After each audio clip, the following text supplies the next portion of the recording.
अच्छा, ये जो सातों आपने दिखाए हैं एस्पिरेंट जो जिन्होंने क्रैक किया एग्जामिनेशन, उन सब के पढ़ने के तरीके तो अलग अलग थे क्योंकि सबके विषय भी अलग अलग थे।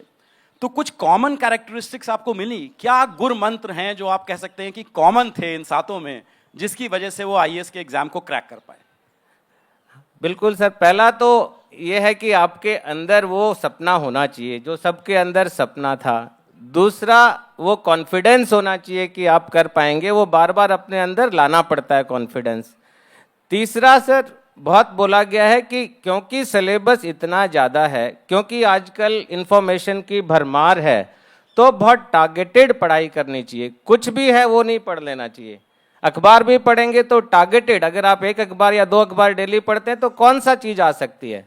उसके बाद मॉक टेस्ट बहुत इंपॉर्टेंट है, लगातार अपने आप को टेस्ट करिए, कहाँ मैं कमज़ोर हो रहा हूँ, उस सब्जेक्ट को वापस पढ़िए क्योंकि सिलेबस बहुत बड़ा है। तो मॉक टेस्ट की बहुत इंपॉर्टेंट भूमिका है, खासकर प्रीलिम्स में। मेंस में सर, आंसर राइटिंग प्रैक्टिस बहुत इंपॉर्टेंट है जो सब ने की। आंसर राइटिंग, और उसमें मॉडल आंसर्स आजकल मिलते हैं मार्केट में बहुत अच्छे अच्छे, या वेबसाइट्स पे भी, तो उनसे सीखना है कि कैसे आंसर को स्ट्रक्चर करना है, कैसे आंसर में और अच्छी चीज़ें लिखनी है, कौन सा डायग्राम देना है, कौन सी कोट लिखनी है।